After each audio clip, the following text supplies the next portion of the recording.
My name is Steve Rudd. I'm staff at the Shiloh Excavation in Israel. Today I'm going to talk to you about the revolution in ostraca detection, and I'm going to talk about ostraca at Arad, specifically ostraca number 40 and 24, and how it relates to Edom and the Zedekiah correspondence between Jerusalem and the Arad fortress. During the 1964 season at Arad, Yohanan Aroni, the director, had instructed his wife Miriam to dip the sherds that had been excavated that day in a pail of water and soak them overnight, and then they would be examined the following day. They were excavating a room on the south side of the Israelite fortress, and this is how and where the massive catalog of Arad Ostraca were discovered. The Shiloh Archaeological Excavation is one of the most advanced in the world technologically. We're using paperless recording. Our dry sifter tracks three-dimensionally the material all the way to the wet sifter. And after wet sifting, it goes to the reading table. And after it's read, maintaining the three-dimensional original location, it then goes to the ostraca detection section. 1 in 3 of the pottery sherds that are at the reading table are examined under the FMOI imaging system. Shiloh is the only excavation site that does this. I named the final design FMOI, which stands for Field Multispectral Ostraca Imaging. It uses light in the wavelengths outside of visible to the human eye, in the ultraviolet and the infrared. It uses 940 and 850 in the infrared scale. We have a 4-foot circular platen where we put the different pottery sherds on, and as we look at each one individually, we can see on the 4K live 60-inch screen if there are any anomalies or any text or anything, any remnants of ancient carbon ink writing in any language. The FMOI is the first portable ostraca imaging system. It weighs only about 7 kilograms. It can be easily fitted onto a backpack frame and taken to your favorite dump site. Let's say the pottery dump at Beth Shemesh, or go to an excavation where they've piled all the pottery sherds, and all you do is just use this machine and you will be able to identify ostracon, possibly, that people have been walking over for 20 years. The application is unlimited and the implications are staggering. This will change the world of biblical archaeology. We need to go back and re-examine all of our dump sites. Just like they found hidden biblical text on the piles and piles of discarded mummy masks made out of paper mache of ancient documents in the museums, those were discarded. Well, the same thing is true. With these discarded dump piles, there is almost certainly going to be ostracon. With this machine, you can detect them in full broad daylight. During the excavations at Arad between 1962 and 1967, 180 ostraca were found and a few bulla. The important ostraca, for the biblical point of view, come from stratum 7 and stratum 6. You'll notice that there were in stratum 6, 22 ostraca found, and an additional 10 were found, but they were dated based on epigraphical comparison as to physically where they were found. In stratum 7, there were 3 plus 10 that were dated to this period on the basis of epigraphical comparison. We will come back to this in a minute. Now, the ostraca found at Arad fall into 5 general categories. Number 1, personal letters. Number 2, lists of names of people in various groups. Number 3, vouchers used to redeem goods, supplies, food, and money. Number 4, markings of personal property, likely imprinted on large storage vessels before they were fired. Number 5, ink writing on fired storage pottery vessels to indicate what was inside, and also incrementally how much had been taken out as a kind of inventory control record.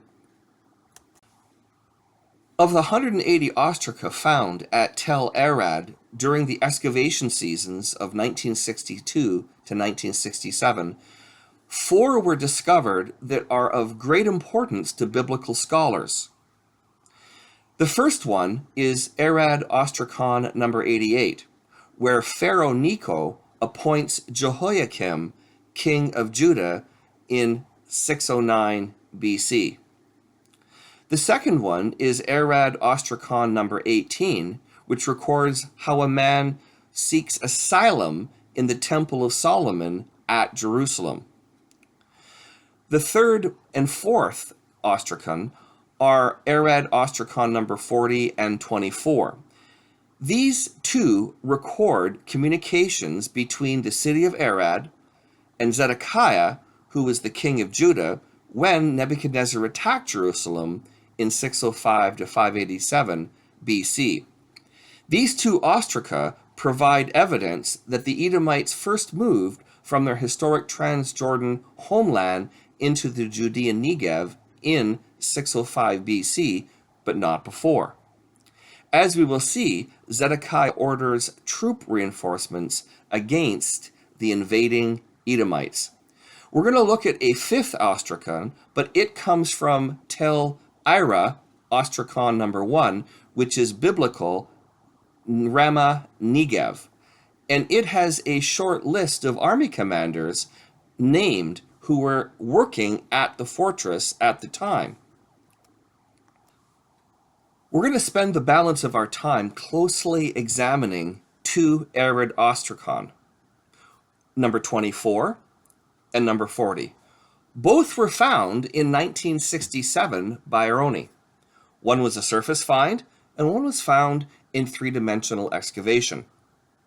Arad ostracon number 24 was a surface find outside the fortress on the western slope, and was dated paleographically, solely by the script, to stratum 6, during the time of Zedekiah, dating to 597 BC. This date of ostracon number 24 is accepted down to the present time. The history of Arad ostracon number 40, however, is far more dramatic. It was excavated by Aroni in 1967 in locus 429 of stratum 7, which is the time of Josiah, dating to about 640 BC. However, further excavations concluded that locus 429 should be reassigned to stratum 8 during the time of Hezekiah and the invasion of Sennacherib, dating to 701 BC. From 1967 to 2003, Arad ostracon number 40 was dated to 701 BC. In Aroni's 1981 excavation field report of Arad, he says, "This ostracon belongs to stratum 8, and if our chronology is correct, then the king of Judah mentioned is Hezekiah." This dating of ostracon 40 to around 701 BC in stratum 8, the time of Hezekiah, continued unchallenged until 2003, when Nebuchadnezzar examined all the paleography. In his 2003 monograph on ostracon 40, Nebuchadnezzar said, "In the publication of the ostracon, Aroni noted that he first associated the locus in which the ostracon was found was stratum 7, but as the excavation continued, it became clear that it belongs to stratum 8. Strategic considerations and ceramic evidence indicate that the ostracon should be assigned to stratum 8. However, no 8th century letter written on potsherd has been discovered in any site in Palestine, including Arad, after more than a century of archaeological excavations. It seems that writing letters on pottery began only in the 7th century BC. Moreover, the orthography indicates a relatively late date. In light of these considerations, I suggest that Locus 429, in which the ostracon was found, must have included some late material, and that the ostracon should be attributed to stratum 6. What Naaman is saying is that although ostracon 40 was dated to the time of Hezekiah through stratigraphy and pottery, it needs to actually be reassigned to the time of Zedekiah on the basis of the style of the writing itself. I completely agree with Naaman that ostracon 40 should be dated to 597 BC. In my experiences in reading and processing pottery at both Khirbet el-Mekadr and Shiloh, it is very rare to find a clean locus, which is where all the pottery and objects are from a single time period. It is common to find younger objects like ostracon 40 inside a locus in which the rest of the pottery and objects date to an older period. We actually have another example of an ostracon that was found at Arad that was dated solely on the basis of the script style. Arad ostracon number 88 was a surface find. It dates to 609 BC based on the script, and this records where Pharaoh Necho II appointed Jehoiakim in 609 BC, echoing 2 Kings 23, 34-37. In his report, Aroni writes, according to the script, it is clear that it belongs to stratum 7, especially the yod, which still has a tail, but the two upper horizontal strokes make a sort of triangle in which the upper line is longer and somewhat rounded. So we can see there are other examples, even at Arad, where paleography and script style was used to date a pottery sherd. This is why ostracon number 40 was changed from stratum 8 to stratum 6. What is fascinating is that from these two ostraca, we can piece together a sequence of 5 different letters. Let me give you a brief snapshot overview of the storyline that has been reconstructed by myself. Letter 1. Zedekiah sends a letter from Jerusalem to the Arad commanders, instructing them to send 50 troops from Arad and 50 troops from nearby Kinna fortress to reinforce the Ramah Negev fortress, which is under attack by the Edomites. Letter 2. The Arad commander relays Zedekiah's message to his son, who is the commander of nearby Kinna. Letter 3. This is ostracon 40. It's where the Kinna commander replies to his father back to Arad, refusing to obey both his father and Zedekiah's request to send troops. Letter 4. The Arad commander sends a reply back to Zedekiah in Jerusalem that neither himself or his son at Kinna will send troops to defend Ramah Negev against the Edomites. Letter 5 is ostracon 24. This is where Zedekiah tersely responds to the two fortress commanders, send troops or be executed. Let's put all this on a map sequentially so we can understand the sequence of the 5 letters. First of all, let's identify the Ramat Negev fortress that was under attack by the Edomites. Letter 1 was from Zedekiah to the commander at Arad to send reinforcements to Ramat Negev. Letter 2 was where the Arad commander writes a letter to his son at nearby Kinna fortress. Letter 3 is Ostracon 40, where the Kinna commander writes his father back, refusing to obey Zedekiah. And letter 4 is the Arad commander replying back to Zedekiah in Jerusalem. And letter 5 is Ostracon 24, where Zedekiah replies, "You either send troops or you're going to die." I'd like to now read the translation of both Ostracon 40 and Ostracon 24, both of which date to the same period, probably within a few months, of 597 BC.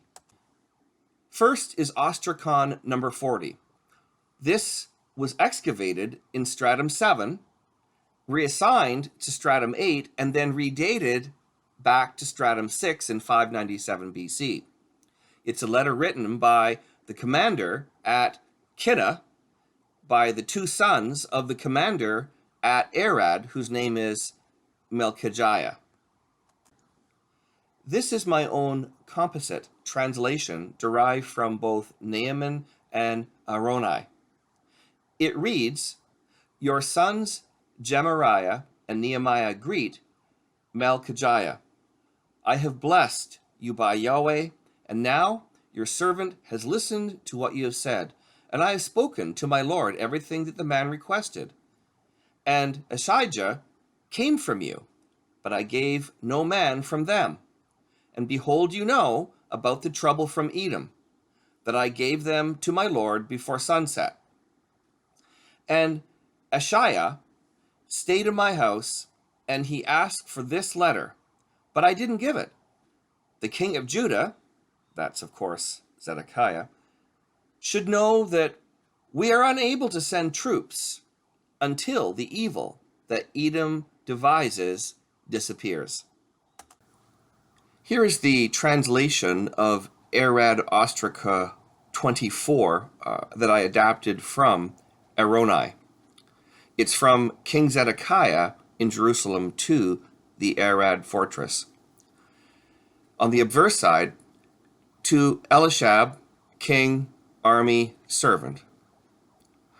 Reverse, 50 from Arad and 100 from Kinna. Send them to Ramat Negev under the command of Melchijah, son of Kerber. He is to hand them over to Elisha, son of Jeremiah, at Ramat Negev, so that nothing will happen to the city. This is an order from the king, a life and death matter for you. I am sending this message to you to warn you now. These men must be with Elisha in case the Edomites come. Let's take a moment and survey Edomite history. At age 30, Esau moves from Judah to Seir and conquers the Horites in 1926 BC and begins to occupy their historic Transjordan territory east of the Araba Valley in the highlands of modern Jordan. During the time of the Exodus, 1446 BC, Edom's territory ran beside Kadesh Barnea at Nabatee and Petra, from the Gulf of Aqaba north to Wadi Zered at the south end of the Salt Sea. After continuously occupying the Edomite historic Transjordan land for 1,321 years, they began to move west into the Judean Negev for the first time only after Nebuchadnezzar's first attack on Jerusalem in 605 BC. By 597 BC, the Edomite threat became so serious when one of the 4 Judean Negev fortresses, namely Ramat Negev, was about to be captured by the Edomites. I'm now going to reconstruct for you the 5 letters that were written, correspondence back and forth between Jerusalem and Arad and the fortresses and back and forth, based on the 2 ostracon that we have from Arad. Letter 1 of 5. Zedekiah issues orders to Melchijah, the troop commander at the Arad fortress, to send 50 troops from Arad and 50 troops from nearby Kinna fortress to the fortress at Ramah Negev to secure its safety and defense. Now, we don't have this letter, but we know it exists because of ostracon 40 from Arad. Letter 2 of 5.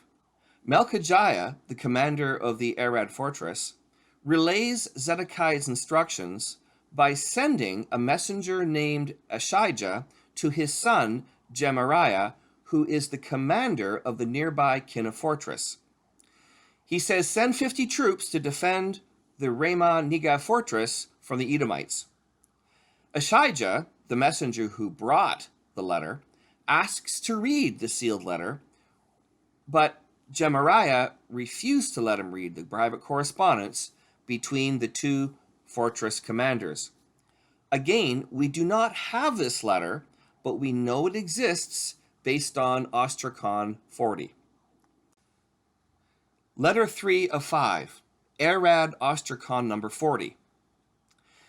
Ostracon 40 is a reply to letter 2.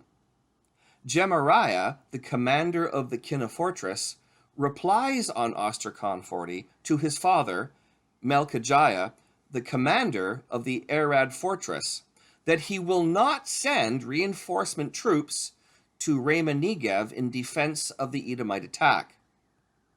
Gemariah, therefore, disobeyed both his father at Arad and King Zedekiah in Jerusalem. Ostracon 40 reads, no, we will not send any of our troops to Ramah Negev as directed by the king, who of course was King Zedekiah. The reason was because moving the troops out of Kinna to nearby Ramah Negev would seriously endanger the security of the Kinna fortress itself against the Edomites. There were simply not enough troops to secure both fortresses at Kinna and Ramah Negev. Letter 4 of 5. When Melchijah, the commander at Arad, got the message from his son, who was the commander at Kinna, he apparently agreed with the danger Kinna would face if Zedekiah's order to move troops was obeyed. Melchijah, the commander at Arad, then wrote King Zedekiah, informing him that neither Kinna or Arad would be sending troops to reinforce Ramah Negev in defending against the Edomites. Again, we do not have this letter, but we know it exists based on ostracon 40 and ostracon 24. Letter 5 is the last of the 5 letters, and it is ostracon number 24. It's Zedekiah's reply from Jerusalem back to the Arad fortress with the simple message, send troops, as I've ordered, to the Ramah Negev fortress or be executed. When King Zedekiah read Melchijah's defiant reply in the previous letter, it obviously angered him. He recorded his threatening response in a second order to send troops on ostracon number 24. The letter was sent to Elisheb, who was the king's executive agent at the Arad fortress. Arad Ostraca number 24 says, quote, send 50 soldiers from Arad and 100 from Kinna under the command of Melchijah from Arad, and deliver them to the command of Elisha, commander of Ramah Negev fortress, which is under Edomite attack. How did the story end? Not well. In the end, we know from archaeology that all four fortresses were lost to the Edomites by the time Nebuchadnezzar makes his third and final attack on Jerusalem between 589 and 587 BC, when Solomon's temple is destroyed. Four Bible texts, namely Obadiah, Psalm 137, Jeremiah, and Lamentations, specifically describe in detail the incursion of Edom into the Judean Negev starting after 605 BC, and their participation in burning the temple in 587. During the final 2-year Babylonian siege of Jerusalem from 589 to 587, many Jews fled for their lives and were captured and killed by the Edomites at the crossroads near the four fortresses of Arad, Kinneh, Negev, and Molda.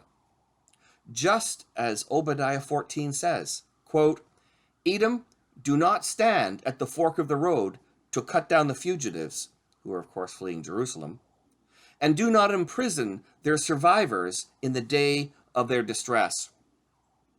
The Edomites even assisted in burning the temple, as Psalm 137:7 says, quote, "Remember, O Lord, against the sons of Edom, the day of destruction, who said, burn it, to its very foundation." This is also echoed in 1 Esdras 4:45, which says, quote, "Cyrus vowed to rebuild the temple which the Edomites set on fire when Judah was devastated by the Chaldeans." Just as the two tribes of Ephraim and Dan went into eternal extinction for being the primary catalysts of idolatry among God's people, as evidenced by the fact that in the book of Revelation their gates in heaven are lacking, so too Edom would go into extinction because of their hatred for their brother around 550 BC, just as Jeremiah 49:16-18 prophesied. Quote, "To Edom, like the overthrow of Sodom and Gomorrah with its neighbors, says the Lord, no one will live there, nor will a son of man reside in it." Unquote. The Arabians soon moved in to take over the Transjordan territory of Edom soon after, centering their capital at Petra. The Nabateans were the Arabian sons of Abraham through Hagar and Keturah. Although we have been talking about ancient Ostraca, the faith lesson for us is this: love your enemies and pray for them. Bless and curse not, and especially do not rejoice when the wicked are destroyed, just as Obadiah 11-14 says. Quote, "On the day that you, Edom, stood aloof, on the day that strangers carried off Judah's wealth, and foreigners entered his gate, and cast lots for Jerusalem, you too, Edom, were as one of them. Do not gloat over your brother's day, the day of his misfortune, and do not rejoice over the sons of Judah in the day of their destruction. Yes, do not boast in the day of their distress.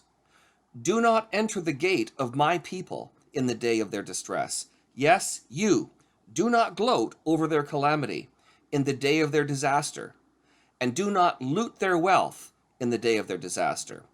Do not stand at the fork of the road to cut down their fugitives, and do not imprison their survivors in the day of their distress." It is my hope that every archaeological site will follow the pioneering leadership at Shiloh and add protocols that include a portable, on-site Field Multispectral Ostraca Imager, and find hidden writing on pottery sherds that tell another Bible story like those did at Arad. The Arad Ostraca confirmed the accuracy of the Bible. What you read in the book, you find in the ground. I invite you to volunteer for us at Shiloh and help us dig up the Bible.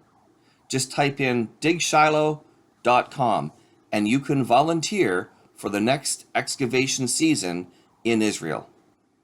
Thank you for listening. My name is Stephen Rudd, And you can read more about this story at bible.ca/Ostraca. Thank you for listening.